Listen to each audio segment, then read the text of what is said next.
Olá a todos, bem-vindos a este vídeo podcast no âmbito do projeto Segredos Campeões, que se enquadra na Academia de Desporto da marca I Have the Power, uma das nossas 7 academias do nosso projeto. Eu chamo Álvaro Magalhães e sou o manager desta academia, precisamente, e pretendemos então, com esta rúbrica, obter algumas respostas a algumas questões, tais como: existe algum segredo ou ciência por trás dos que ganham medalhas, títulos, dos que marcam muitos golos, pontos ou ganham muitos jogos? Será que a forma de pensar e comunicar influencia os resultados a obter? Será que é tudo inato e os campeões nascem já com estas respostas dentro deles? Ou será que é possível desenvolver habilidades e características de vencedor ao longo da carreira? São estas e outras respostas que vamos querer ouvir na primeira pessoa, da boca de quem já demonstrou obter resultados, e é uma referência da sua modalidade que representa. Porque mais do que falar e dar opiniões, o que contam são efetivamente os resultados. E para isso teremos então hoje connosco um campeão da patinagem artística, o Pedro Algode. Comigo, a ajudar-me nesta conversa, com o Pedro, terei a Karina.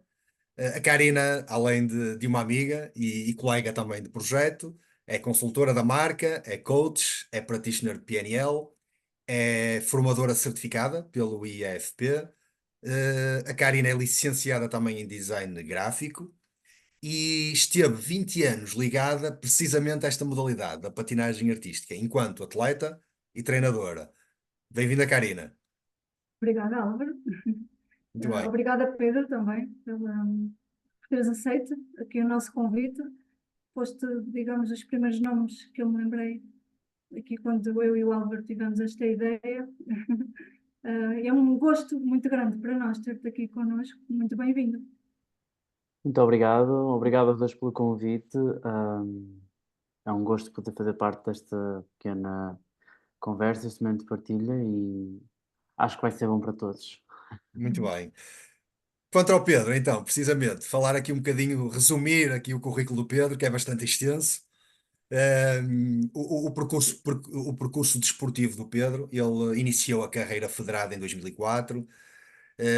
Foi atleta do Rolar Matosinhos desde 2015, atleta da Seleção Nacional desde 2012, atleta do Programa Nacional de Alto Rendimento IPDJ desde 2015, é bicampeão mundial em 2022 e 2023, foi também campeão mundial em 2022 na Argentina, exatamente. Já ganhou 25 medalhas internacionais ao serviço da seleção nacional, 7 vezes campeão nacional, integrou também o primeiro par português sénior.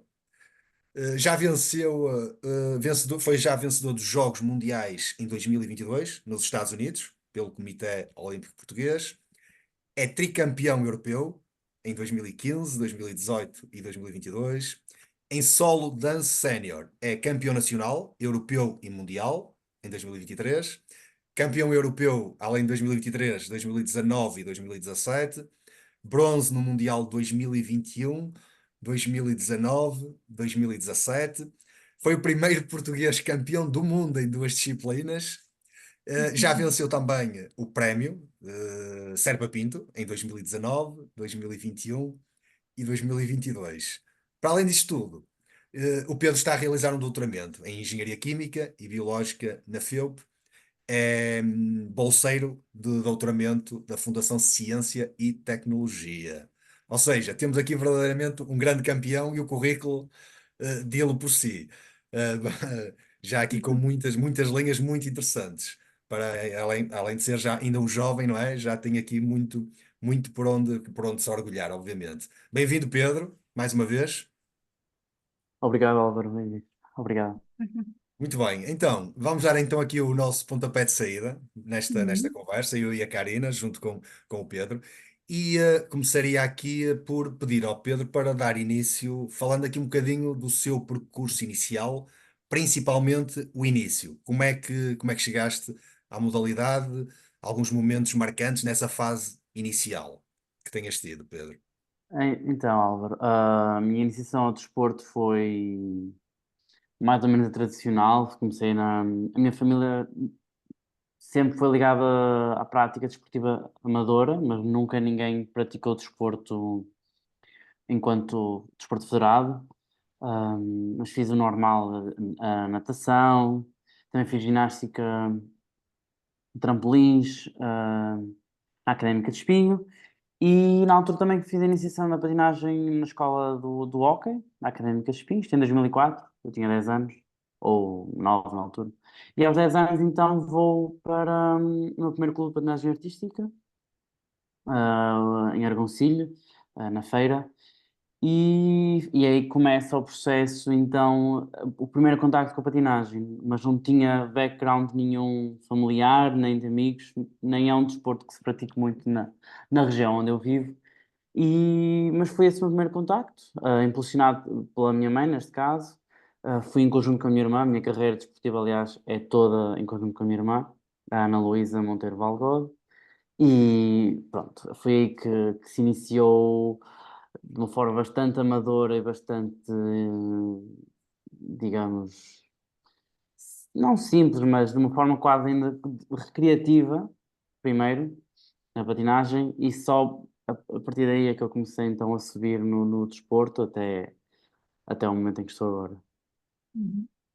Um, Qual é que foi o papel da tua família, da tua mãe, digamos,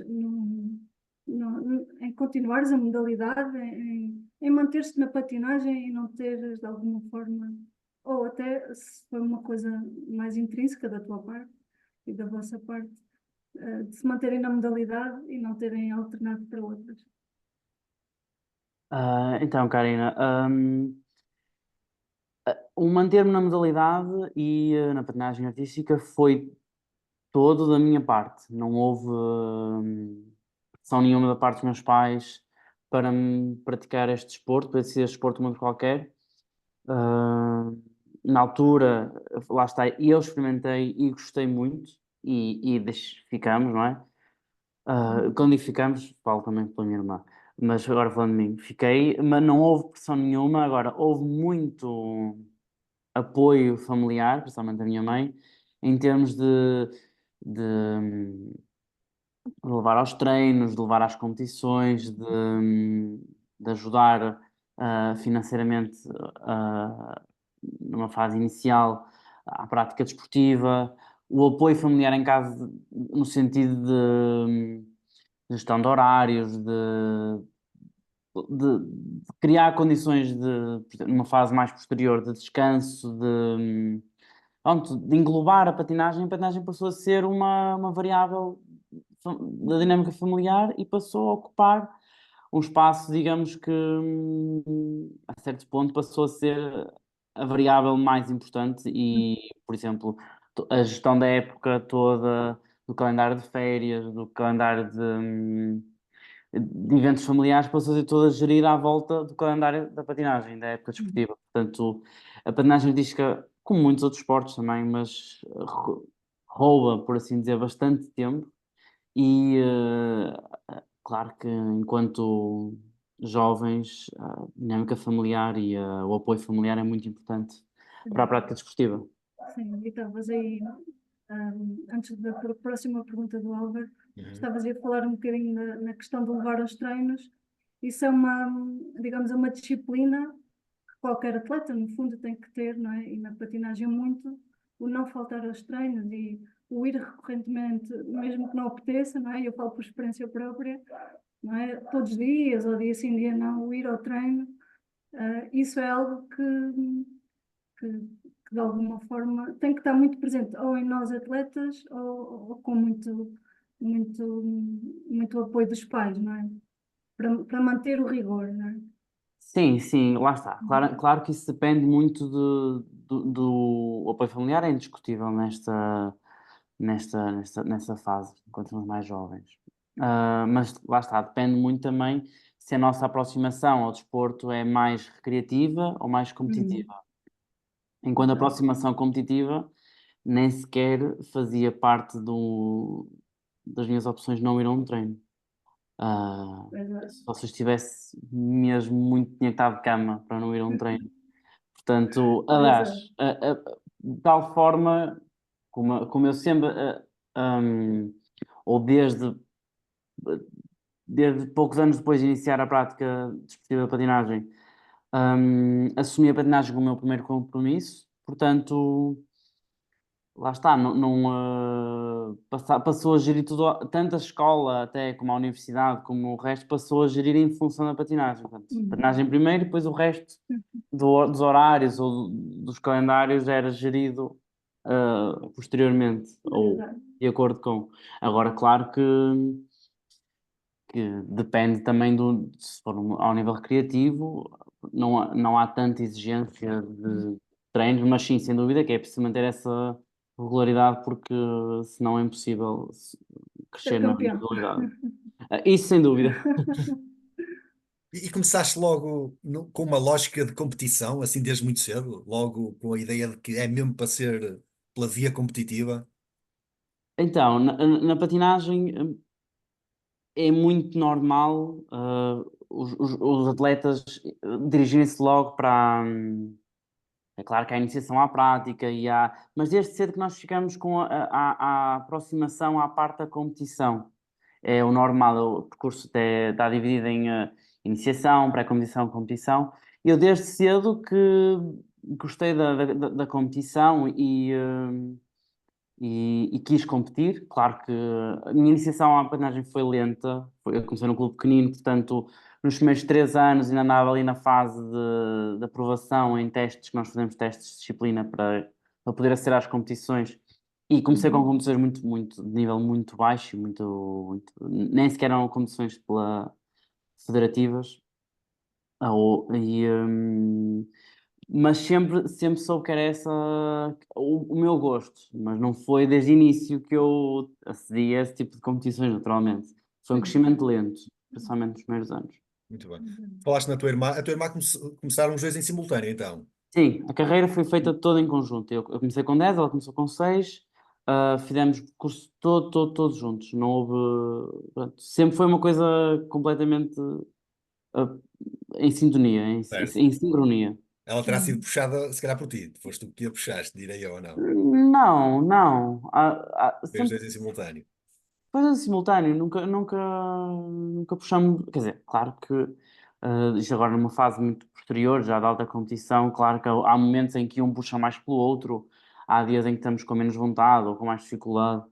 Portanto, aí sim ajuda a estarmos juntos no processo, sem dúvida, do que foi ele sozinho. Mas sim, nunca houve necessidade de estímulo externo, digamos assim. Certo. Antes de passar à próxima questão da Karina, em que momento, houve assim um momento em que tu disseste, é mesmo isto que eu quero seguir, é mesmo a patinagem?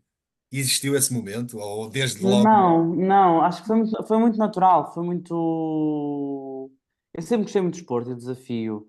Mesmo quando estive mesmo na ginástica de trampolins, eu lembro-me e gostava muito daquilo, cheguei a competir em nacionais e tudo. Na patinagem foi, sei lá, aquilo. Normalmente a patinagem é um desporto que não é muito fácil de iniciar. Portanto, os atletas ou gostam muito à partida ou detestam.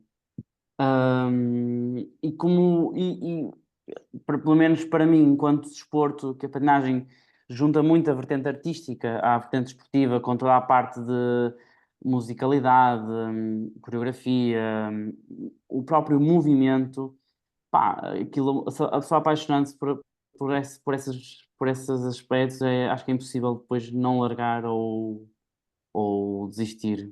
Então, não houve Acho que nenhum. normalmente os atletas que desistem, eles gostam muito da modalidade, desistem por outros fatores, desistem porque o processo de treino é demasiado exigente e muitas vezes com só algum investimento os resultados são muito fracos ou deixam muito a desejar e a competição é um bocado agressiva. Então, os atletas acabam por se afastar porque lá está, esta frente competitiva às vezes torna-se demasiado exigente para quem gosta, mas não tem paixão verdadeira. Ou seja, não houve nenhum momento em que te apetecesse desistir, Houve, tenhas houve. vacilado.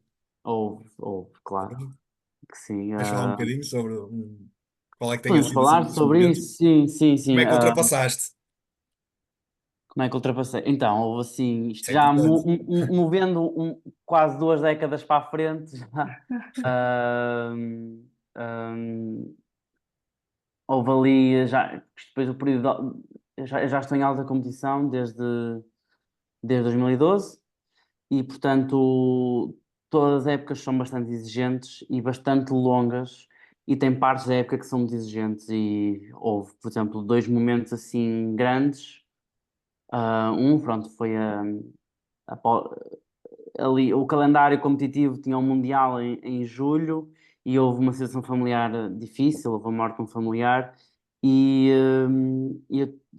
eu tive 3 meses para me preparar para um campeonato do mundo, duas disciplinas e pronto, fui muito além, puxei os meus limites todos, além daquilo que se calhar era expectável ou razoável na altura. A verdade é que funciona porque eu sou muito. A minha força diretriz competitiva é muito grande, portanto eu quero muito competir e isso está muito intrínseco em mim. Mas se calhar foi ali um momento em que deixou algumas cicatrizes depois que podiam ter sido geridas de outra forma. Outro momento foi, lá está, depois da época seguinte, depois dos feitos os europeus e os mundiais, que foi pós-Covid, foi muito exigente em Portugal porque nós fomos quase os últimos países hum, a abrir os treinos e estava muito atrasado na época em relação ao pessoal de Espanha, ao pessoal de Itália, ao pessoal da América do Sul e pronto, foram ali uns meses muito, muito agressivos e eu depois desse Mundial final de 2021, eu estava a pensar, não sei se consigo passar outra vez por isto, por outra época e se vale a pena, lá está, eu sei que conseguia, mas se valia a pena o esforço todo e o que eu perdi em relação a, tanto em termos de saúde mental como em termos de rendimento, por exemplo, no doutoramento e na minha vida social. E houve ali uma altura então que eu pesei muito se continuaria ou não, ah, e acabei por continuar porque, lá está, nesse ano surgiu, na época a seguir eu ia ter os Jogos Mundiais pelo Comitê Olímpico, tinha sido selecionado e foi. Foi mesmo aquele momento de acho que sim, acho que vamos lutar mais um ano por este projeto e embarcar. Mas nesse ano eu ponderei muito desistir, ou não desistir, mas terminar a minha carreira esse ano porque estava verdadeiramente extenuado do processo competitivo.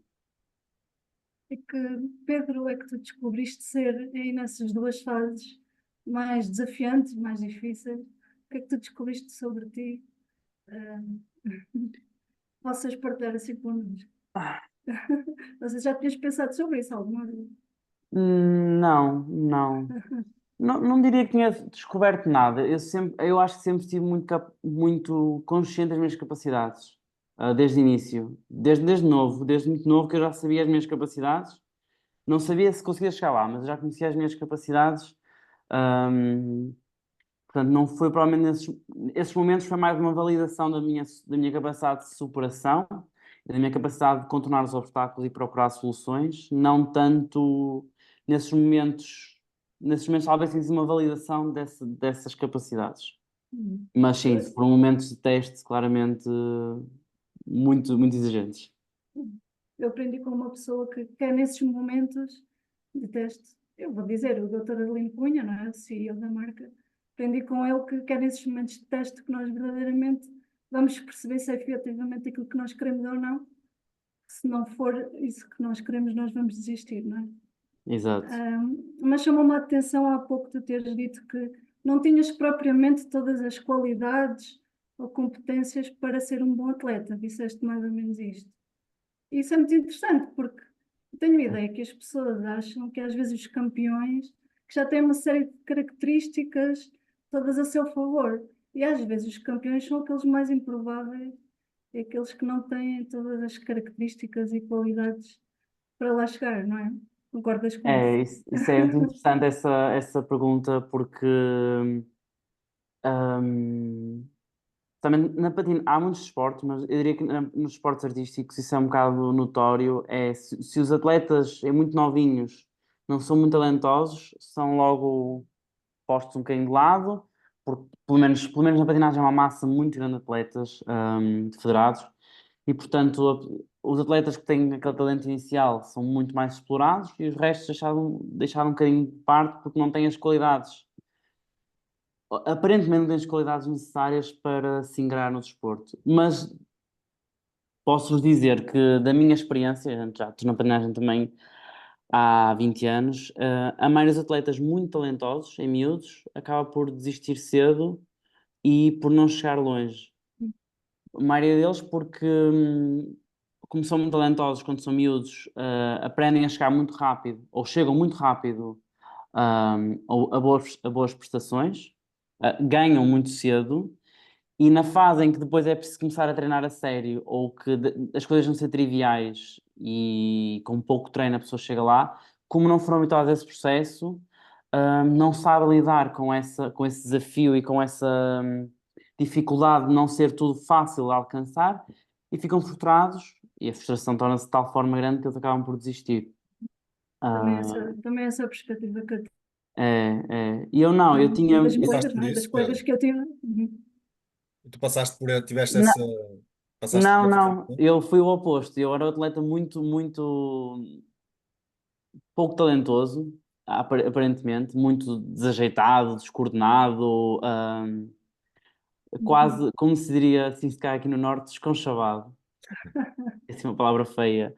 Tinha muito pouco jeito, tinha era muita força de vontade, Uhum. mas e lá está, a força de vontade e a força de querer eram tão grandes que basicamente tudo com trabalho lá chegou. E uma série de coisas que estavam bloqueadas por essa aparente falta de talento inicial, depois desbloquearam e fiz as minhas fraquezas forças. E acho que demorei alguns anos até chegar lá, mas quando cheguei, tinha certas qualidades que não via mais nenhum atleta com esse tipo de qualidades à minha volta. Era muito diferente eu em competição em relação a médios atletas. Não tinham esse tipo de força nem de. E depois de garra, de paixão e de vontade. Porque no fim é isso que destaca quando os atletas são todos muito bons. Porque depois, agora estou a falar no final de carreira, quando já estamos a competir, por exemplo, em campeonatos do mundo, o top 10 são todos muito bons tecnicamente, são todos muito capazes, mas depois nota-se a diferença de quem tem o resto das características mentais, nota-se toda a diferença, e é aí que depois se separa o trigo do joio, digamos assim. Uhum. Ah, e essas capacidades eu sei que as tinha e sei que as fui trabalhando, lá está, todas essas dificuldades que eu fui encontrando. Portanto, acho que no fim as minhas faltas de capacidades, as minhas faltas de capacidades físicas iniciais, tornaram-se uma força. E eu soube torná-las uma vantagem para mim. Uhum. Muito bem. Pedro, houve, olhando para tudo aquilo que tu já conquistaste, aquele extenso currículo que eu descrevi minuciosamente, houve algum momento lá atrás, nos inícios, que tu tenhas imaginado ou desejado muito daquilo que tu conquistaste e que sabes hoje que conquistaste? Ou seja, enquanto jovem, criança, quando estavas a desenvolver o teu gosto pela modalidade, houve algum momento em que tu dizias, eu vou ser campeão de europeu, eu vou ser campeão mundial, ou pelo menos tenha passado pela cabeça isso? Sim, claro. Eu sempre nunca, acho que quando era miúdo, nunca disse na minha cabeça que vou ser campeão do mundo. Ahm, Embora esse sonho estivesse lá o tempo todo, mas acho que nunca o verbalizei para mim, ou nunca, nem para fora.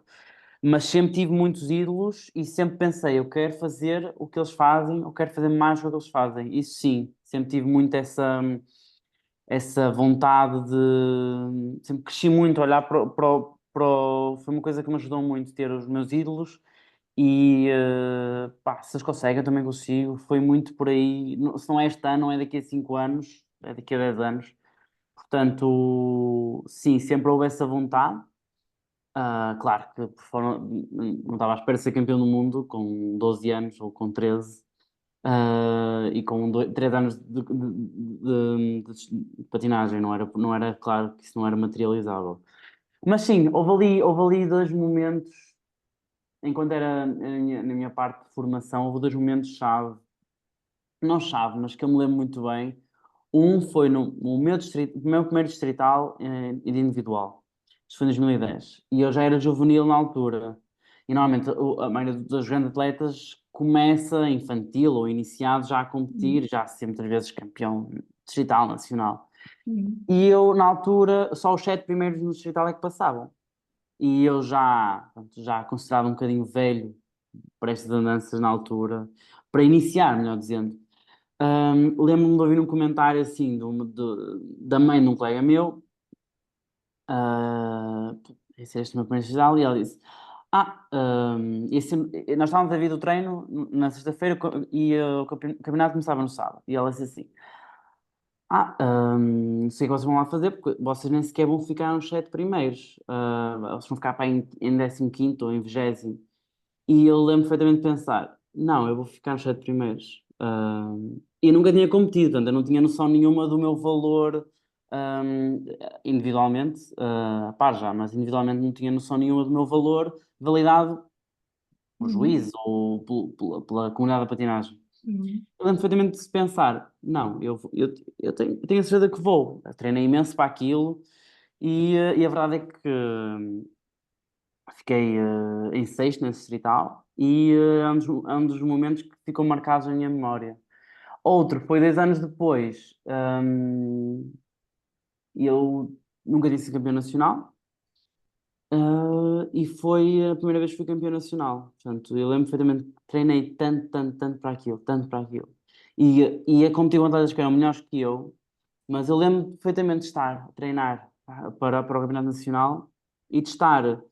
Aquilo tinha um pavilhão ao lado, pavilhão de competição, e eu todos os momentos que tinha, na por cima o pavilhão estava livre, que nem é uma coisa normal, e eu todos os momentos que eu tinha, ou que eu não podia, eu pegava nos patins, ia para lá, treinava sozinho, voltas e voltas e voltas, sozinho, com os fones, pá, e eu claramente não tinha mais capacidades do que os atletas com quem eu ia competir. Portanto, quem eu ia competir na altura, que foi alguns deles foram adversários meus durante muitos anos, eram claramente melhores que eu, mas de longe. Só que eu acreditava tanto naquilo, trabalhei tanto para aquilo, que fui campeão nacional esse ano e foi a minha primeira validação nacional de que realmente eu tinha asas para voar e tinha capacidade para mostrar o que valia. Portanto, foram esses 2 momentos. Isso é espetacular. E aqui mais em jeito de curiosidade até, tu costumavas imaginar, não é? Fechar os olhos e imaginar o filme, tu a fazeres a prova, a conseguir um bom resultado e a ficar no pódio. Costumavas fazer esse filme, porque, porque os campeões normalmente fazem isto, e muito bem detalhado e muito bem feito. Isso é uma curiosidade que eu tenho.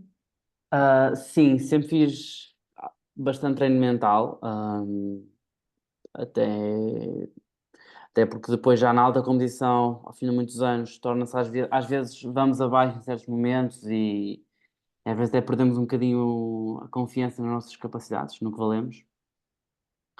Mas nunca fiz, por acaso, vou ser sincero, nunca fiz de subir ao pódio assim, acho que não. Agora, da competição em si, daqueles 5 minutos lá dentro, várias vezes, mas muitas vezes mesmo, passar o filme na cabeça, esse treino mental de olhos fechados, passar pela coreografia toda, pelo que eu estava a ver, meus treinadores, bancados, juízes, portanto, o transportar para aquela realidade. Sim, sim, muitas vezes. Até porque é um tipo de trabalho que funciona muito bem, ah, para competir, ajuda-nos muito a Acreditas que ficarmos isso mais fortes tem uma mentalmente. importância grande no sucesso Brutal, desportivo? brutal, brutal, brutal. Em termos de competição, ahm, eu diria que não tenho de forma quantitativa, não é? Mas pá, eu diria que metade é trabalho físico e o resto é mental. Diria que metade, metade. Se não mais até o mental. Oh, Consegues nitidamente perceber, desculpa, Álvaro, força, força, Karina, força. consegues nitidamente perceber a diferença quando entravas num estado mental, onde não estavas muito bem a acreditar no que ias fazer? Se isso aconteceu, não é? Estou eu aqui a supor. Consegues ver nitidamente a diferença desse estado mental, de vou fazer isto para fazer acontecer, ou não estou muito confiante e acho que não vai correr bem, e depois não acabava por efetivamente não correr bem. Claro, sim. Não há volta a dar. se a parte mental não estiver focada para, pela positiva e com confiança para tal, é quase certo que não vamos fazer uma boa prestação, nem vamos ficar satisfeitos com o que vamos fazer. Pode acontecer ao contrário, pode acontecer estarmos muito bem mentalmente, muito fortes, muito prontos, e pode acontecer um imprevisto, pode acontecer ah, alguma coisa que não estamos a contar, uma queda no meio do elemento, qualquer coisa, ou tanta coisa pode acontecer, mas a predisposição mental é um fator determinante, sem dúvida. Tenho perfeita noção de certas competições onde eu não estava bem mentalmente, não estava pronto, não estava confiante, não estava no momento. Uhum. E, portanto, até tem provas que eu nem me lembro de nada, ou vejo tudo turvo, com a sensação de aflição de que não quero estar ali, que não estou pronto o suficiente, que quase que não sou dono da pista, e outras, quando eu estou forte mentalmente, especialmente no final, já com muito mais experiência, que isso é uma coisa que se ganha com experiência também. Eu lembro-me de tudo, lembro-me de olhar para aquela pessoa na bancada, lembro-me de fixar os olhos no juiz, lembro-me de quase da atmosfera que estava, lembro-me de. Parece que estamos a viver a competição, aquilo está de tal forma bem treinado e bem dentro de nós que nós estamos quase o momento de competição em câmara lenta e conseguimos absorver uma série de pormenores e são momentos assim, parece que ficamos suspensos no ar porque estamos bem mentalmente, estamos predispostos para aquilo. Agora, claro que há atletas que têm uma confiança brutal, às vezes irreal, um bocadinho aí motivado pelo egocentrismo pronto, um bocadinho nem sei a palavra certa para isto, mas um bocadinho fora de si e que não tem verdadeiramente a preparação para, e aquilo depois não dá em nada, às vezes corre muito mal, e aí normalmente surge a frustração atletas que se acham que são os melhores, mas de léguas, e portanto, e depois como não estão preparados para, e não treinaram o suficiente, não estão, as coisas não batem uma com a outra, e aí surge normalmente a frustração, então é muito complicado gerir isso. Nesta questão do treino, estamos aqui a falar muito da vertente mental. Diz-me se eu estarei correto. Muito daquilo que é o teu treino há uma parte, uma componente física, obviamente. Vocês têm muitos gestos técnicos, não é? Muitos Uhum. movimentos, têm que ser treinados, na realidade. Mas uma parte desse treino mais mental, passará por efetivamente também imaginar os movimentos antes de os realizar. Tu imaginas-te a fazê-los? Uma parte do teu treino Ah, mental poderá passar por isso? Passará? sim, há essa técnica de fazer a coreografia. Neste caso, nós trabalhamos por programas de fotografias de olhos fechados ou visualização. eh, estamos olhos abertos, mas a visualizar, olhar para a pista. E esse tipo de trabalho, de olhos fechados, nem tanto. De olhos abertos faço muito, normalmente, principalmente quando chega ao, ao pavilhão onde vou competir, principalmente se for uma grande competição, mas mesmo que não seja. Gosto de chegar com tempo, sentir a atmosfera, olhar para o pavilhão, ver bem onde é que estão os juízes, ver onde é que está o público. Eu gosto de interagir com o público. Ahm, e esse tipo de treino nós fazemos muito, nós no Rolar Matosinhos, mas outros atletas também fazem, certamente. Que fazemos muito esse treino ao longo da época de simular o ambiente de competição, simular. Portanto, eu estou muito habituado a imaginar que ali estão os juízes, que ali está o público, que ali estão os meus treinadores na porta, que está. Portanto, todo esse ambiente é simulado e preparado, e nós, quando vamos para a competição, já levamos um treino que não é de todo só fazer a coreografia. Não vou dizer que essa parte não é importante, porque é fundamental, é a parte mais importante, mas há uma série de ferramentas de preparação mental, ahm, que são fundamentais. A mim ajuda muito, por exemplo, um tipo de treino que gosto muito é mesmo de simular, ou seja, então, há aquele momento, entramos, nós temos sempre 5 minutos de aquecimento antes da prova. Portanto, simular mesmo esses 5 minutos de aquecimento, sair, ficar parado ou com pouco espaço, às vezes até 20 ou 30 minutos, que é o tempo que nós esperamos para competir, entrar e fazer a mesma entrada, e tudo igual, uma simulação pura e dura de uma competição. Um, Às vezes e ele é por fato ou esse não? tipo de treino é de fato e tudo às vezes, Ok.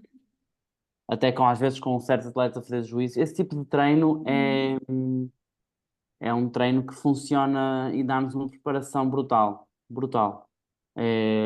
Portanto, sim, a parte física é super importante e o treino são horas e horas e horas, ah, uma infinidade de horas de treino físico e de preparação com coreógrafo, de ginásio, de muita preparação física off-skates, como nós costumamos dizer, porque treinar on skates às vezes é extremamente desgastante. Isto já a um nível da alta competição. Mas o treino mental é igualmente importante. Muito bem. Força, Karina. Queres colocar a próxima? Sim, acho que passaríamos já para os teus grandes momentos enquanto atleta, não é?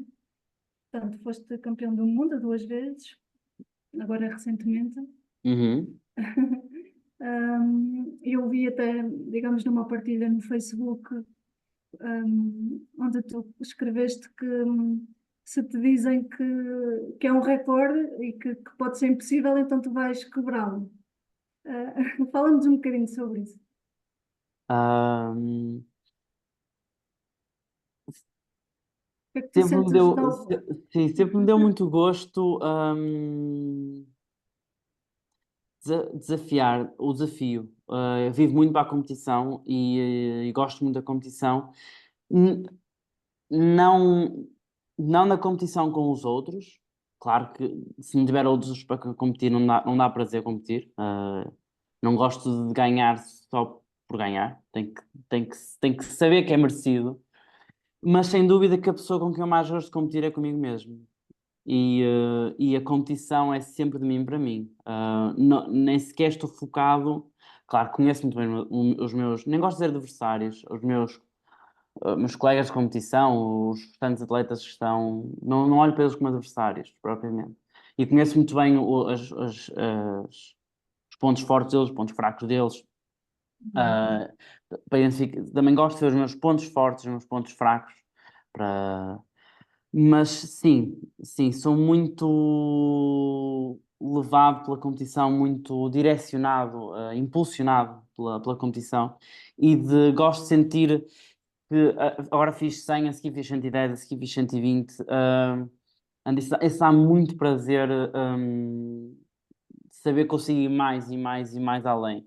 Aliás, eu tenho uma coisa às vezes um bocado estranha que é, às vezes quanto mais cansado estou, mais consigo ir porque aquilo começa ali num processo circular que às vezes é um bocado agressivo demais em termos de fadiga e tudo mais, mas sem dúvida que competir comigo é aquilo que me dá mais prazer. Portanto, e também e sobre isso de dar-me um recorde, eu vou quebrá-lo. Opa, se me dizem que eu não consigo fazer, eu vou fazer 2 vezes mais. Não vou fazer, vou fazer 2 vezes mais. E pronto, isso é muito intrínseco, é muito meu, mas não gosto de pensar que há uma coisa que eu não posso, se eu não posso, que eu não posso fazer. Uhum. Se eu tenho as faculdades todas, se alguém faz, porque é que eu não posso fazer? É por Uhum. aí. E Portanto, sim, acreditas que isso pode ser um indicador para te levar àquilo que tu tens feito, não é? E sim, se sim, sem calhar é um dúvida. indicador transversal a todos os campeões. Sim, sim, sim. Ou, quando eu penso um campeão, não penso em alguém que ganhou uma vez. Penso em alguém que ganhou ganhou muitas vezes, que ganhou, tem uma carreira cheia de, não tem que ser primeiro lugar, mas cheia com grandes conquistas. Posso partilhar Uhum. convosco pronto, agora neste fim de carreira, nestes meus últimos anos, pronto, eu ganhei as competições todas que havia para ganhar. Em 2022 tive os Jogos Mundiais e foquei-me só para as danças. Os Jogos Mundiais pelo Comitê Olímpico Português foram só para as danças. E eu sempre tive carreira dual. pares Uhum. dance e solo dance, portanto, pares e individual. E nesse ano, antes disso, que é muito desgastante, porque eu sempre tive um europeu e mundial, temos europeu e mundial todos os anos, portanto, são duas coreografias de par, duas coreografias de solo na mesma competição, no europeu e no mundial, portanto, são, é muito, muito desgastante competir a par São de solo. quatro provas por cada Exato, exato, competição. exato. Exato. Muitas vezes o europeu e o mundial são separados um mês, portanto, imagina a dose de Pois. tanto de processo de treino, portanto, em vez do treino ser bidiário, porque eu treino sempre bidiário, passa a ser 4 vezes por dia, portanto, 2 vezes de manhã, 2 vezes à tarde, e opá, tinha momentos em que era extremamente, extremamente desgastante e a fadiga começava a aumentar. E neste ano então decidimos, para não ficar com, como é que é, mais vale um pássaro na mão que dois a voar, decidimos ficar, como treinador, decidimos só competir a pares de dança. E a verdade é que ganhamos os Jogos Mundiais. Foi a primeira vez que um português venceu os Jogos Mundiais. Ahm, e vencemos o Europeu e vencemos o Mundial. E neste ano eu deixei de fazer solo dance, portanto, individual. Que no último ano não me tinha corrido assim tão bem, tinha ficado, tinha sido bronze no Mundial. Ou seja, correu bem, mas não era o que eu queria. Atenção. E pronto, terminei a carreira de pares e toda a gente achava que eu me ia retirar. Até porque nós tínhamos dito que nos íamos retirar de pares de dança. Não fez sentido continuar. E pensei, refleti. A minha irmã decidiu também terminar a carreira até para se dedicar aos estudos, porque ela fez Erasmus nesse semestre a seguir. Sendo que nesse ano não estudamos. Decidimos também não suspender os estudos para nos focarmos só a treinar. E foi uma das melhores decisões que já fiz, porque me permitiu desfrutar do processo de treino e preparar-me com mais calma e de forma mais eficiente. Então, é nesse final desse ano, então, pensei, eu assim, eu gostava mesmo de fazer mais um ano de individual, porque senti que a minha última prestação individual não tinha sido a que eu queria, e nesse ano eu nem estava a contar não competir a pares e não competir a solo e dedicar-me só a pares. E, portanto, ficou aquele sabor amargo de terminar a carreira, ah, sem fechar, sem dar os nós todos, digamos assim. E, hum, e eu sabia que ia ser muito difícil, porque ia ser na Colômbia, e o atual campeão do mundo, na altura, 2022, isto foi em 2023, no ano passado, era colombiano. E o espanhol, que tinha perdido o campeonato do mundo, hum, iria estar ultra motivado, porque tinha sido campeão do mundo e tinha perdido o título, portanto, ia querer recuperá-lo. E mesmo com os meus treinadores, nós pensámos, bem, isto é herculeano, isto é impossível, ou praticamente impossível, mas uma medalha no Mundial eu quase certeza que terei. Pronto, a verdade é que com muito, muito esforço e o ano passado, sim, levei também a um nível de exigência brutal e estava só a treinar individual. A verdade é que fui campeão nacional, campeão europeu e campeão mundial. Portanto, limpei os três títulos e E sabias que não era de todo era para para fechar a fechar a época? carreira com chave de ouro, certo. Mas isto para dizer, não era de todo o expectável. Portanto, a comunidade da patinagem já dizia que eu já estava velho, que 29 anos neste tipo de desporto já é considerado velho.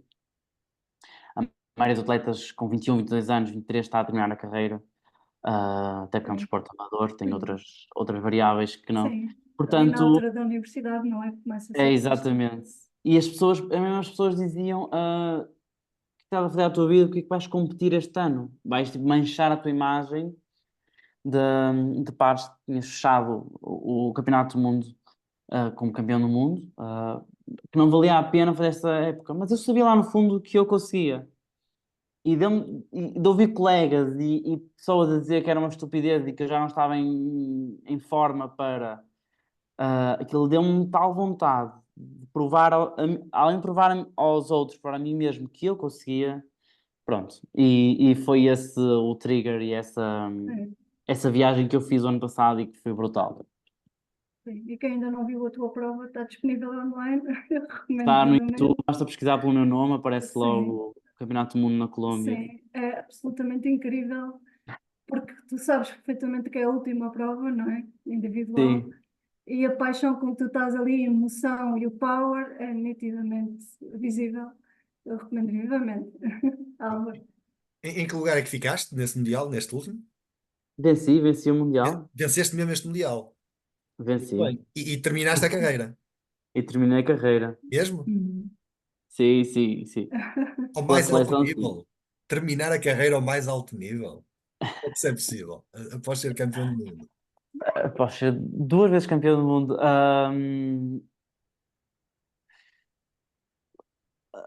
Bem, eu podia continuar a carreira, sem dúvida, mas a dificuldade está em, sendo um desporto amador, torna-se complicado. É pouco sustentável a alta competição durante muitos anos, digamos assim. E, hum, e além de ser um processo extremamente agressivo e desgastante e absorvedor de tudo, achei que não fazia sentido voltar a. Aliás, este ano já foi tipo. Exato, Já foi mais. Eu vou fazer mais um ano e eu, na expectativa, na possibilidade, nem sequer correr bem, ia ser um tiro nos pés, porque era muito, muito provável, ou muito expectável, exato, sim. que fosse um tiro nos pés. E é aquilo que estavas a dizer. Normalmente, digamos, a carreira acaba-se muito cedo, por volta dos 21, se não mais cedo, não é? Não mais cedo, Às exato. vezes eu acabei antes de ir para a universidade e depois ainda quis voltar, porque lá está, as saudades, não é? De competir e a paixão. Portanto, aos 29, eu compreendo perfeitamente. É, Mas ainda não falamos dos teus treinadores, não é? O Hugo Chapoto e a e Fernando Fernanda Ferreira. Ferreira, que sei que com certeza tem sido um apoio, um pilar fundamental em todo este percurso. Queres falar um bocadinho sobre eles e sobre o Sim, trabalho que claro. fazem?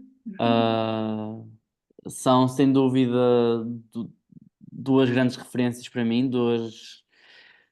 ah, não me imagino a trabalhar com outros treinadores do que com eles, sem dúvida, são muito o meu estilo de treinador, extremamente competentes, extremamente exigentes, mas também muito humanos, muito bem dispostos, e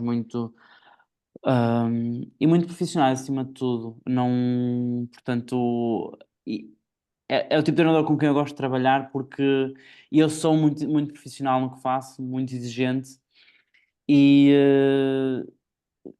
sei que do lado de lá tem exatamente a mesma profissionalidade, a mesma exigência, e isso para mim é impagável. Tanto o Hugo Chapoto como a Fernanda Ferreira são treinadores brutais, são extremamente capazes, hum, extremamente sensíveis, inteligentes, tanto no processo de treino como no processo competitivo.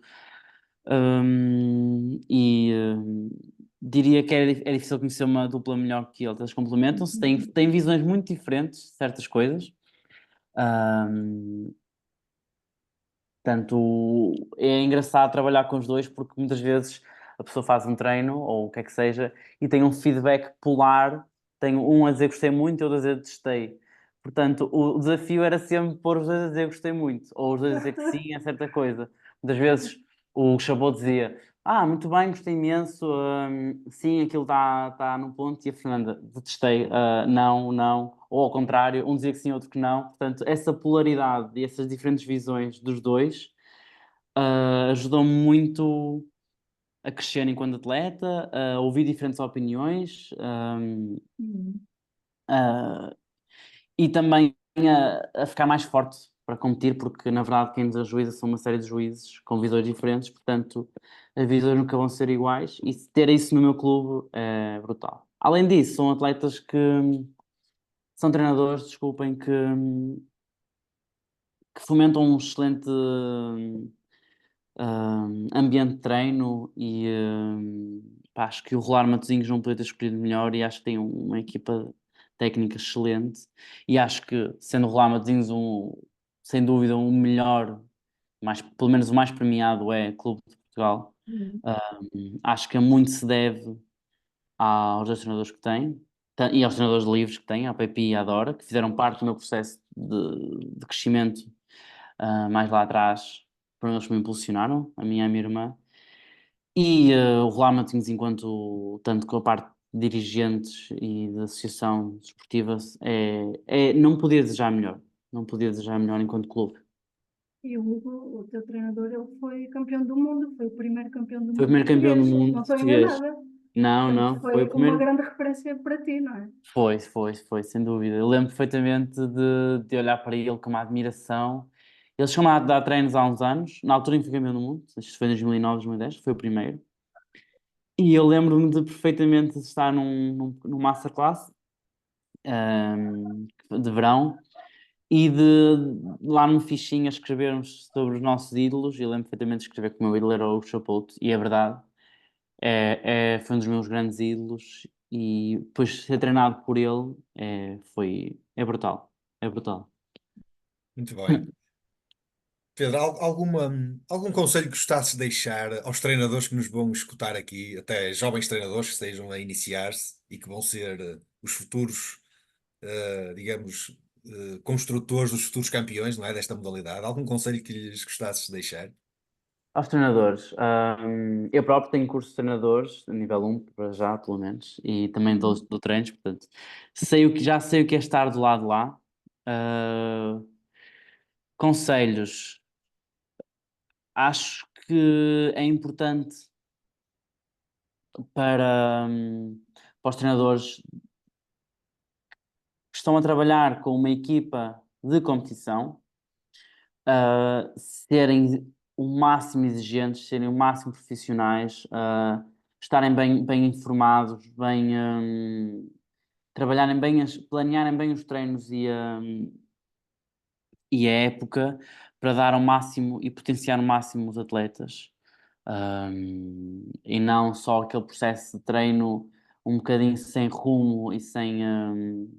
Portanto, se queremos exigir o máximo de atletas, também temos que nós exigir o máximo de nós próprios, atualizar-nos com os conteúdos técnicos e estar muito atento ao desenrolar da época, da competição, do que vai sendo ajuizado, do que vai. Portanto, não procurar o mínimo enquanto atleta, enquanto treinador. Se queremos que os atletas deem o máximo, nós temos que dar o máximo e ser exemplo. O outro,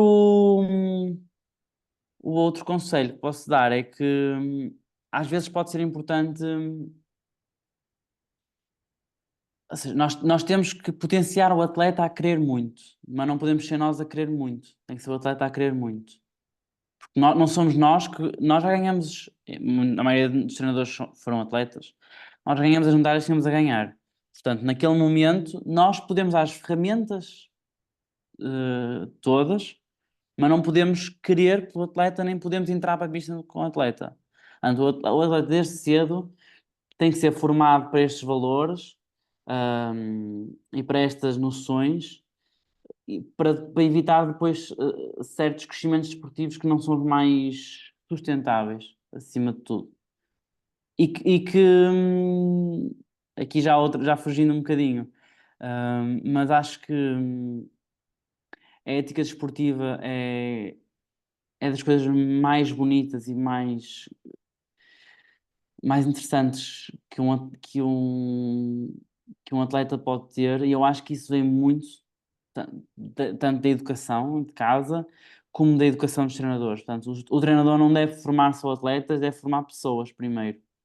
E acho que essa parte é fundamental e às vezes um bocadinho esquecida, e depois acho que isso até se vira contra os próprios treinadores mais tarde. Portanto, a parte ética, pessoal e desportiva, para mim é pilar e é ponto fundamental. E aos atletas, já disseste muito, não é? Neste bocadinho que aqui estivemos, nesta hora, que entretanto passou, mas ainda assim gostavas de deixar mais algum conselho a atletas que te possam estar a ouvir? Sim, sim. Sim, de forma resumida, é uma frase um bocadinho gasta, mas ahm, acreditem sempre nos vossos sonhos e sigam-nos até ao fim, por mais difíceis que pareçam. Se vocês acreditarem, vocês vão chegar lá. Não deixem que ninguém vos diga que vocês não são capazes. ou que já é tarde demais. Ou que já é tarde demais, ou que já são velhos demais. Hum. Não, não são. Muito bem. Pedro, aqui uma pergunta que quero te fazer, importante, que é, tu tiveste muitos momentos de sucesso, como já percebemos, Uhum. mas também houve momentos menos bons. Houve muitas Houve derrotas, derrotas. muitas derrotas, Houve derrotas. muitas. E a questão é, eh, até que ponto as derrotas também faz parte do processo e que importância teve? Como é que tu lidaste com, algumas das principais derrotas que tiveste? O que é que tu fizeste para conseguir ultrapassar essa derrota e seguir em frente? Ora bem, aqui vai outra frase muito gasta, mas é nas derrotas que nós crescemos, sem dúvida, e que aprendemos. Não há volta a dar. Eu diria que as derrotas são parte fundamental, por mais estranho ou paradoxal que possa parecer, mas as derrotas são mesmo dos pontos mais importantes que nós temos, porque são nelas que nós, primeiro, é quase um baque e é quase é um momento que nós podemos tirar, a meu ver, para perceber o que é que falhou no processo, onde é que eu falhei no processo ou que ferramentas é que faltaram no processo. E a derrota tem, lá está, a derrota tem duas facetas. Se nós estamos lá para competir connosco mesmos e se estamos lá de forma, se formos criados enquanto atletas de forma sustentável, a derrota vai nos permitir, com esta reflexão, perceber o que é que falhou para fazer melhor a seguir e nos motivar mais. Se, se vivemos um bocadinho na sombra a achar que somos os melhores deste planeta e do próximo, então aí normalmente a derrota vem associada a uma frustração muito grande e torna-se quase um insuportável e muito difícil de processar esse momento. Portanto, ninguém chegou ao pódio, ao primeiro lugar de um pódio mundial sem derrotas. Todos temos derrotas. E foi nesses momentos que nós aprendemos, sem dúvida. Foi nesses momentos que crescemos. Ahm, tive derrotas pesadas que, quando muitas vezes, quando aconteceu, não merecer perder sequer. Porque, por exemplo, num desporto como por exemplo, num desporto coletivo, muitas vezes e não noutros, por exemplo, atletismo, quem corre mais ganha, ponto, né? Quem faz em menos tempo ganha. Aqui muitas vezes, aqui nós estamos sujeitos a uma avaliação, e portanto às vezes pode haver algum desfazamento do que é aquilo que nós fazemos, do que aquilo que é avaliado, mas a verdade é que temos que lidar com o corpo dos juízes e não há volta a dar. Eu costumo dizer que o que nós fazemos, nós fazemos o que está do nosso lado, a partir daí já não é nossa responsabilidade. E claro que mesmo assim eu tive derrotas que eu sabia que não merecia ter perdido, mas foram esses momentos que me levaram a querer mais e levaram-me a pensar, não, isto não foi suficiente, tenho que dar ainda mais, ou tenho que trabalhar de outra forma, tenho que buscar outras alternativas, certas coisas que faltaram neste processo tenho que dar a seguir. Mas sim, foi sempre nas derrotas que eu aprendi muito mais. As vitórias são só validações. E Uhum. claro que sabe muito bem, claro que todos nós queremos ganhar, não é? Mas não é nesse momento que nós temos a validação, mas nesse momento não aprendemos, sem dúvida. Certo, muito bem. E já agora, Pedro, e ganhar muito pode ser um problema? Pode. Para quem ganha muito pode ser um problema? Pode, sem dúvida. Principalmente já falei sobre isso. Quem ganha muito em pequeno, hum, ou quando essas vitórias não são processadas da melhor forma pelos pais, pelos treinadores, quando sobe aquele momento de acharem que são umas estrelinhas, Exatamente. aquilo corre sempre, ou quase sempre mal. Não quero dizer que é sempre. Mas, opa, é quase sempre tiro e queda. Não É vai preciso haver um poder momento ganhar, em não que é? porque Também. se a pessoa não aprende E não e se se aprender a estreia. ganhar também de forma sustentável, opa. Existe uma Ganhaste, expectativa, não é? ganhaste o Campeonato da Europa de infantis. Pá, parabéns, ganhaste o Campeonato da Europa de infantis, mas é de infantil, ou iniciado, não é júnior nem sénior. Portanto, a pôr as coisas nos sítios. Isso é engraçado, por acaso, isso. Eu agora como treinador também vejo isso. É muito engraçado, principalmente em meios mais pequenos, quando vou a outras zonas, o chamado campeão isto é uma expressão assim um bocadinho infeliz, mas campeão da terrinha, e com aquele meio, é um meio muito pequeno, eles acham que são os melhores e ninguém lhes pode dizer nada. Porque eu ganho sempre, não sei o quê. E na verdade, pois, em contexto nacional, já para da internacional, em contexto nacional, estão a léguas do que é os melhores ou do que é suposto estarem a fazer. Mas às vezes naquele meio, até só naquele clube, são os melhores e aprendem e ganham uns torneios particulares, ou o que é que seja, e aquilo sobe de tal forma à cabeça que os limita e eles nunca mais conseguem subir a seguir. Ou então, depois quando chegam ao campeonato nacional, levam de tal forma um baque e ficam de tal forma, estão de tal forma descontextualizados do real valor que têm, que depois a frustração é tal que, portanto, sim, ganhar é muito importante, mas há que saber gerir também a vitória. Há que saber gerir, contextualizar. Contextualizar. Sim. Pá, ganhaste, mas não ganhaste Campeonato do Mundo Sénior. E mesmo que tenhas ganho, não significa que no ano a seguir alguém não te vai ganhar. O que acontece? Exatamente. Portanto, acho que é importante manter essa humildade que, enquanto para nós adultos é fácil, para jovens atletas com 10 ou até mais novos, não é fácil às vezes de pôr as coisas na melhor perspectiva. Uhum. Muito bem. E agora, daqui para a frente, não é? Eu sei que, portanto, terminaste a carreira enquanto atleta individual, Uhum. pares também com a tua irmã, não é? E agora, daqui para a frente, eu sei o que é que já fizeste, entretanto, mas fala-te um bocadinho sobre isso. Sim, da seleção nacional terminei os meus trabalhos enquanto atleta. Ahm, Estou a competir a quartetos, Uhum. que é uma especialidade da patinagem que é de show, que é um bocadinho menos exigente em termos de treinos. Uhum. Tem bastante treino igual, mas não é tão exigente tanto em momentos de avaliação como a própria condição é um bocadinho diferente. E e dá muito prazer competir a show porque é mais também pela parte do espetáculo e normalmente o público tem Uhum. outra interação connosco. Não há tanta pressão também sobre nós. Foi Neste caso, em exatamente o que eu quartetos, fiz, foi exatamente o que eu fiz no fim de deixar de competir, foi o show. a maioria dos atletas É passa por verdade. esta fase. Depois, tenho trabalhado como coreógrafo, como treinador em estágios internacionais, nacionais, um bocadinho de consultoria.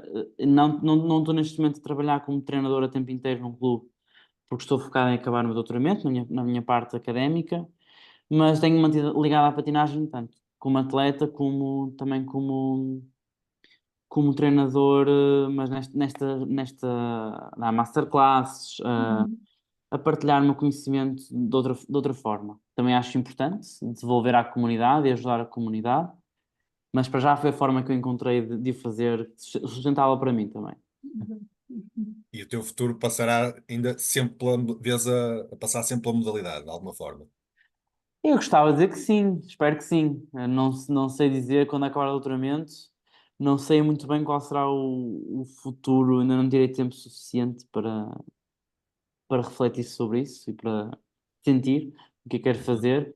Mas sim, gosto muito da patinagem, gosto muito de potenciar os atletas, de ver boa patinagem, de ver bom espetáculo, porque lá está.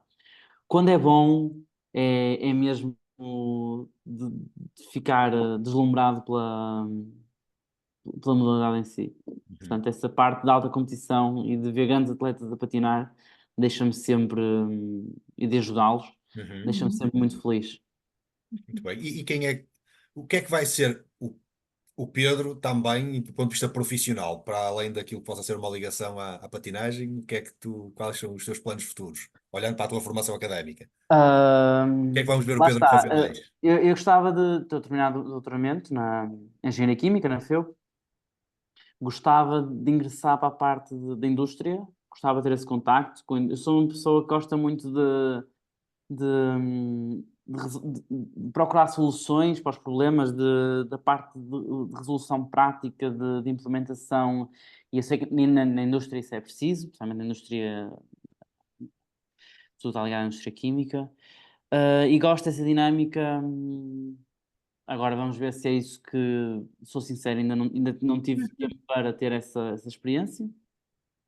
Lá está, porque a patinagem foi sempre o meu primeiro, a minha prioridade, mas gostava de trabalhar na indústria. Não gostava de fazer o trabalho dual, isso posso dizer, porque eu sou uma pessoa demasiado perfeccionista e demasiado focado em fazer muito bem, e acho que não ia gostar de estar a trabalhar num sítio e noutro, porque foi exatamente isso que eu não gostei enquanto atleta de alta competição e estudante de ensino superior. É possível, filo, mas é bastante desafiante e às vezes um bocadinho frustrante, que a pessoa sente que nem, não consegue dar o máximo de um lado e do outro. Fica sempre aquele sabor de que... E acho que também está numa fase um bocadinho agora de ter mais tempo para desfrutar de algumas coisas que não consegui enquanto atleta estudante. Bem, Ou uma ou outra. muito bem. Estamos aqui a chegar ao fim. Karina, não sei, eu tenho mais uma questão para colocar. Não sei se também gostarias de colocar assim uma última questão. Sim, também tenho uma última questão que Força. é: conta-nos algo que não te costumam perguntar, porque às vezes neste tipo de eventos as perguntas podem andar um bocadinho à volta do mesmo. Excelente Conta-nos pergunta. algo que não te costumam perguntar, algo que gostasses de partilhar, eventualmente. Com esta não estavas a contar, Pedro. Não, pois, isso é algo que eu Ai, não tinha visto. desculpa. Faz parte. Não sei, tens assim alguma história interessante, curiosa? Eventualmente com algum atleta, por exemplo, em alguma prova, algo que te tenha dito, que te tenha. Ahm, tenho. Ahm, por acaso, assim, nos esportes individuais, às vezes as pessoas são um bocadinho ahm, agressivas no momento da competição, ou até ah, não cumprimentam, ou estão numa postura assim muito defensiva e muito agressiva. E eu digo, eu e a minha irmã sempre fomos muito. Pá, cumprimentamos sempre, muito queridos, perguntar como é que se o treino correu bem, se. Pá, porque às vezes o pessoal fica mesmo da alta competição, fica às vezes mesmo numa frequência, num chip muito centrado nos próprios, e às vezes. E posso dizer que neste último campeonato do mundo, portanto, eu já tinha sido campeão do mundo, a pares. O espanhol tinha sido campeão do mundo há 10 anos, o colombiano campeão do mundo o ano passado. Portanto, estávamos os três para o mesmo. E demos um abraço sincero entre cada um, de boa sorte. E foi bonito ver sem dúvida, éramos os três, qualquer um ganhasse, merecia ganhar. Pá, estávamos todos em pé de igualdade em termos de capacidades, e foi bonito ver esse pôr de lado por momentos da competição, e esse respeito e pelo outro, pelo adversário. Eu gostei muito de sentir isso. Foi assim um momento brutal de saber ao passo. Eles são muito bons, mas estamos aqui para, para competir juntos. De Sim, resto, todos na mesma frequência, no exato, fundo. exato, exato. De resto, sei lá, não, sempre houve muitos momentos, sempre estive muito divertido. Quando é para competir. Mas sempre estive muito divertido, muito bem disposto em relação ao resto, e portanto, em todos os campeonatos houve excelentes histórias e muito bons momentos, mesmo principalmente no final, a festa, o que é que tenha sido. Portanto, acho que sempre consegui viver o melhor dos dois mundos, embora seja extremamente focado. Mas assim, histórias. Ah, posso contar uma, lembrei-me agora. Estava no meu primeiro mundial, que fui medalhado, na Colômbia 2015. E tínhamos feito provas já no dia anterior, tínhamos ganho bronze, eu e a Ana, e depois estávamos, os balneários, era um pavilhão num velódromo, ao ar livre, ainda por cima. Nós estávamos nos balneários, mesmo no fim dos balneários, estávamos a comer pizza, já estávamos completamente relaxados, alguém trouxe caixas de pizza, estávamos... E de repente ligam ao chapote a dizer: ora, Pedriana, vou entrar agora, que estava a ser a gala. E nós não sabemos que vamos entrar na gala, normalmente é só o primeiro lugar, e que eles decidiram a organização esse ano ser os três, portanto, o bronze, a prata e o ouro a patinar. Nós não sabíamos. Opa, então nós passamos de estar a comer pizza para 20 minutos depois estar dentro em pista e, na verdade, como é normal nas galas, na verdade até patinamos melhor do que na própria competição, porque estamos descontraídos e Relaxados. sem o peso da competição, portanto, na verdade até foi melhor, mas foi muito engraçado porque passámos de estar com uma fatia de pizza na mão para estar de fatos, com o Patins. pavilhão cheio, a fazer o nosso programa. Hum. Foi assim um momento, agora assim, já não me lembrava disso, veio do nada. Mas sim, já muitas histórias, muitas coisas que se foram muitos anos a patinar. E às vezes, se calhar, são essas histórias e esses Que detalhes, não ficam, é? Que ficam mais do que o pódio e a medalha, não sim, é? essas vivências, sim, sempre quis, essa parte para mim sempre foi muito importante. Principalmente antes de competir, sempre de forma moderada, sempre foi muito, muito, muito virado para o chip. Eu estou para competir, o chip é para competir. ah, Portanto, mas especialmente depois, pá, dá para uma série de momentos de partilha que eu acho que são fundamentais, hum, porque essas vivências com os outros atletas e com atletas de outros países são mesmo aquela parte gira que fica e que nos deixa mesmo, pá, que sabe mesmo bem fazer estas competições, sem dúvida. Uhum. Muito bem. Então, agora, a última questão para fechar. Olhando um bocadinho para a modalidade como um todo e o futuro da modalidade, pelo que eu percebi aqui nesta nossa conversa, infelizmente hoje não será possível viver da patinagem financeiramente. Pois não, Pedro? Enquanto atleta, não. Não. Enquanto atleta Exatamente. é praticamente impossível. Certo. O que é que Ah, seria necessário para, com o tempo, passar a ser possível em Portugal? Na tua Primeiro, a modalidade tinha que crescer. A modalidade tem muitos federados. Acho que somos, não quero dizer asneiras, mas acho que somos mais de 10 mil. E temos a nossa Federação de patinagem artística, só. Patinagem Artística. Dentro da 10 mil. patinagem, que é a artística, a velocidade, o hóquei e o skate, nós somos de longe o que tem mais atletas federados, é a patinagem. E tem muitos clubes. Mas a maioria, desses muitos clubes, há duas grandes associações, que é Porto e Lisboa, mas o resto é bastante amador. Ahm, Uhum. Acho que falta um bocadinho de investimento dos clubes em treinadores de qualidade, em mais e em treino de qualidade. Ou seja, há muitos clubes que estão muito virados ainda para a recriação e para aquele mínimo, e falta haver muitos clubes de alta competição, clubes que levem muita patinagem e há alguns, mas eu acho que não é o suficiente. Depois, falta toda a parte de repercussão mediática, que não há. Ahm, o que tem mediatismo passa a ter interesse, por exemplo, para patrocinadores. Temos sempre muita dificuldade em arranjar patrocinadores,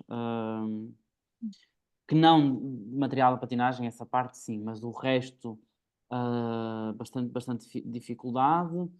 Opa, e depois quem entra em alta competição, toda a parte de despesas durante a época que são várias, desde fatos,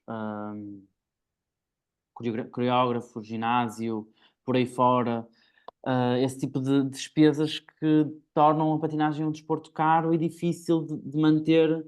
Portanto, há pouca sustentabilidade para quem quer chegar à alta competição. Enquanto treinador, sim, há bastante espaço para crescer na modalidade e já é mais interessante. Agora, enquanto atleta, dada a competição, posso dizer que não é fácil, para não dizer que é muito difícil viver da patinagem. Aliás, foi um dos motivos de eu ter também ingressado no doutoramento. Eu sempre quis doutorar, mas um dos motivos foi para me dar mais alguma capacidade para manter enquanto atleta da competição, e já ter a minha sustentabilidade financeira, porque de outra forma seria muito difícil. Se eu tivesse um emprego normal após Uhum. mestrar, não teria flexibilidade de horários suficientes para o tipo de treino que eu faço, que eu fazia bidiário, não era sequer imaginável. Portanto, sim, é difícil e lá está. Gostava que fosse outra forma. Por exemplo, na patinagem na artística no gelo, vê-se.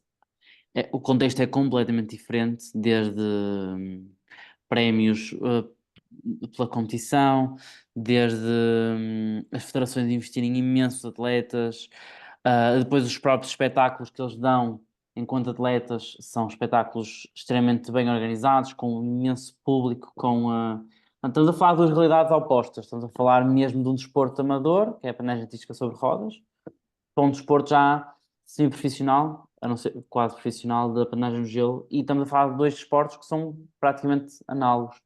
A diferença é mínima. Mas é interessante ver a diferença entre os dois. ah, e, por exemplo, só o facto da patinagem artística no gelo ser olímpico traz logo outras possibilidades e outras. Aqui é muito amador e muito pelo prazer de querer fazer mais, mas a motivação. Eu sei que cheguei muito longe também por causa dessa parte do fator de motivação ser intrínseco, porque os fatores de motivação extrínsecos são nenhuns, praticamente. Aliás, até posso dizer que são um bocadinho oposto. A maioria do contexto social, ah, familiar, alguns, mas mais social, não faz sentido competir. Faz sentido me dedicar-se à universidade, faz sentido não faz sentido continuar a treinar tantas horas, portanto, não faz sentido, é isso a que te sujeitas. O retorno na altura era muito pequeno enquanto atleta. Portanto, sim, a patinagem Muita, tem muito pronto muita crescer. paixão envolvida, não é? Sim, sim, sem Muita, dúvida, sem dúvida. é. Gostava de dizer De que outra não era só forma, isso, mas é. basicamente é. Muito bem, Muito estamos bem. então aqui a chegar ao fim desta nossa conversa. Pá, muito agradável, 5 estrelas. Ficámos a conhecer muito melhor o Pedro, para além daquilo que já pudéssemos conhecer um bocadinho. E quem escutar este vídeo vai poder também conhecer e inspirar-se nele. Quero, em jeito de despedida, começar por vos agradecer. Começar pela Karina, que teve a amabilidade de aceitar este desafio, de estar aqui comigo e com o Pedro. Muito obrigado, Karina. Obrigada, foi Alguma coisa um que queiras prazer. dizer para fechar, da tua parte? Para mim foi uma delícia. Ficava aqui a conversa e a escutar o Pedro. Muito obrigada. Não, obrigado eu pelo vosso Obrigada. convite. Muito bem. E agradecer então ao Pedro também por toda esta partilha, com toda a descontração e também simpatia. Esperar que, obviamente, que a modalidade possa crescer, possa se tornar também, eh, seja dada mais atenção e a devida atenção. Uma modalidade tem tanta componente de arte, não é? E que tu, Pedro, possas ter também um contributo ainda no futuro, quem sabe, não Espero é? que sim, espero que Para que a sim. modalidade possa crescer. Muito obrigado pela tua presença. Também, se quiseres fechar de alguma forma, com alguma coisa no final, força. Ah, não, obrigado a vocês. Foi um bom momento de partilha e as vossas questões foram úteis e gostei de poder partilhar convosco esta minha experiência. E aquela frase que eu disse aos atletas é mesmo isso. Acreditem nos vossos sonhos e sigam-nos até ao fim. Mesmo. Acreditem em vocês. Essa é mesmo o motto que eu mais aprecio e que acho que é mais importante. Muito Muito bem. obrigada. Da Sou nossa eu. parte, então, da minha parte, obrigado mais uma vez. Convidar a todos os que nos escutam, que nos vão escutar, a acompanhar as próximas edições desta rúbrica. A restante atividade da Academia de Desporto também, e já agora a restante atividade também da marca I Have the Power, quer através das redes sociais, do YouTube e através do nosso site. E até breve a todos. Obrigada. Foi um gosto. Obrigado. Espero que ajude. Obrigado. Obrigado.